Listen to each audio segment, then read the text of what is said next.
Hello friend, आज customer ने एक कपड़े दिए थे और इसी से अपने बच्चों के लिए, अपनी बेटी के लिए 2 बेबी फ्रॉक बनाने के लिए उन्होंने बोला है। तो चलिए बनाते हैं।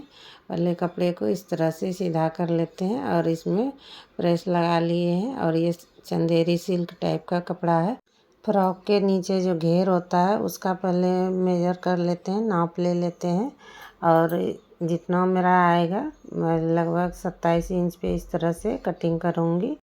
कस्टमर की बेटी लगभग 1.5 साल की है, तो उन्हीं के साइज़ का हमें बनाना है। तो अच्छे से इसको कपड़े को सीधा कर लेते हैं। और 27 इंच इसलिए रखे हैं ताकि इसमें चुन्नटें पड़ेंगी। अब लंबाई ले लेते हैं। नीचे से ये फोल्ड होगा तो ऊपर से वहाँ से 9 इंच लगभग मैं निशान लगा लेती हूँ। आधा इंच सिलाई मार्जिन के लिए ले लेंगे और सीधी लाइन से इस तरह से मिला देंगे। एक बार चेक कर लेती हूँ कि मेरा परफेक्ट मेजरमेंट है या नहीं। तो मेरा एकदम परफेक्ट है। और जहाँ पे सीधी लाइन आ रहा है वहीं से पूरे में इस तरह से मार्क कर लेंगे। अब जहाँ से मैंने मार्क कर लिया है वहाँ से अच्छे से कटिंग कर लेते हैं। और ये जो सीधी लाइन है उसको भी इस तरह से काट लेंगे। चौड़ाई मैंने 27 इंच रखा है और लंबाई में 10 इंच लगभग रखी हूँ। 1 इंच मेरा फोल्ड में जाएगा और आधा इंच मेरा ऊपर सिलाई मार्जिन में जाए। कपड़े को कटिंग कर लिया है। यहाँ से एक कोने पे मार्क लगा लेते हैं ताकि इसके बीच से मैं 2 भाग इस तरह से कर दूँगी इसको। और ताकि मुझे चुन्नटें बनाने में आसान हो और बराबर से चुन्नटें बना लें। बेबी फ्रॉक बनाना बहुत ही आसान होता है। आप ध्यान से इस तरह से देखेंगे तो बहुत ही अच्छे से सीख जाएंगे बनाने के लिए और बहुत ही अच्छे फ्रॉक बना लेंगे। इस तरह से चुन्नटें पड़ेंगी छोटी छोटी और बहुत ही सुंदर लगेंगे देखने में फ्रॉक बनने के बाद। तो आप ज़रूर लास्ट तक बने रहिए वीडियो में और देखिए मैं कैसे बनाती हूँ। और चलिए अब घेर हो गया है। अब ऊपर का पार्ट मैं कर लेती हूँ। इस तरह से मैंने 4 फोल्ड कर लिया है ताकि मैं ऊपर वाले बैक पार्ट का कटिंग कर रही हूँ अभी। तो इसमें 4 फोल्ड कपड़ा इसलिए कर रही हूँ ताकि मैं अस्तर नहीं डाल रही हूँ। ऊपर वाले पार्ट में मैं 4 फोल्ड में डाल रही हूँ। डबल करके कपड़ा, डबल आगे में डालूँगी, डबल पीछे में। तो बहुत ही अच्छे से बैठेंगे। पहनने के बाद भी देखने में अच्छे लगेंगे, सुंदर एकदम फिनिशिंग आएंगे। तो इसीलिए इस तरह से मैंने कस्टमर को बोला था कि इसमें लाइनिंग का कपड़ा लगा देती हूँ। उन्होंने बोला नहीं, सिर्फ मुझे इसी कपड़े के बनवाने हैं। तो चलिए मैं इसी के ही बना देती हूँ। तो मैं यहाँ से 8 इंच पर निशान लगा लेती हूँ लंबाई का। और पीछे का गला हम 3 इंच रखेंगे ताकि ऊपर से बच्चों को घुसाने में सर के तरफ से आसानी हो। तो बहुत ही अच्छे से घुस जाएंगे। और इसमें मैं बटन वगैरह कुछ भी नहीं लगा रही हूँ। तो 3 इंच में ले रही हूँ।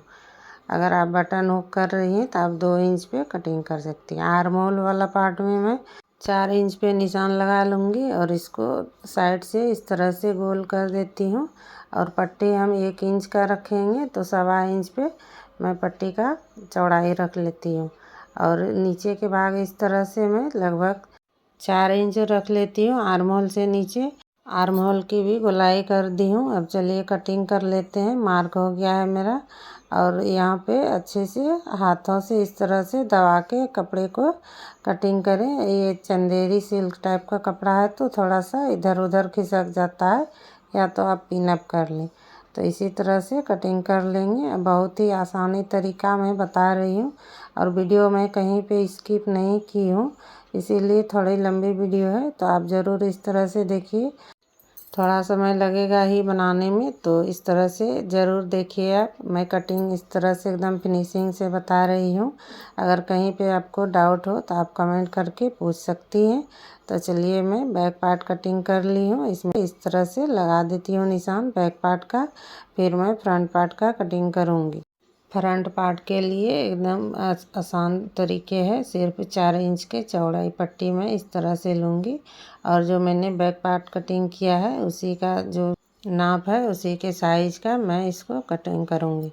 सिर्फ मैं लंबाई में चौड़ी पट्टी इस तरह से लूँगी 4 इंच का। और जो पीछे वाला पार्ट है मेरा उसी को इसके ऊपर इस तरह से रख के मैं नाप लेती हूँ अच्छे से। और जो मेरा पीछे वाला पार्ट का चौड़ाई है वही मैं रखती हूँ। इसमें 12 इंच पे निशान लगा लेंगे। इस तरह से हमको 10 इंच पे फ्रॉक को तैयार करना है, तो मैं यहाँ पे 2 इंच एक्स्ट्रा ले रही हूँ सिलाई मार्जिन में। और ये सिल्क वाले कपड़े हैं तो इसीलिए इस तरह से थोड़ा एक्स्ट्रा मार्जिन रख के मैं कटिंग कर रही हूँ और एकदम फिनिशिंग आएगी। इसके फ्रॉक बनने के बाद बहुत ही अच्छे लगेंगे। तो आगे की भी कटिंग मैं कर लेती हूँ फ्रंट पार्ट का। और इसी तरह से फ्रंट पार्ट भी मेरा कटिंग हो गया है। अब इसमें इस तरह से इसमें भी निशान लगा लेते हैं बैक फ्रंट का, तो आसानी होती है हमें सीने में। तो चलिए इस तरह से मैंने फ्रॉक की कटिंग कर ली है। अब नेक्स्ट वीडियो में मैं इसका स्टिचिंग का वीडियो डालूँगी। तब तक के लिए बाय बाय।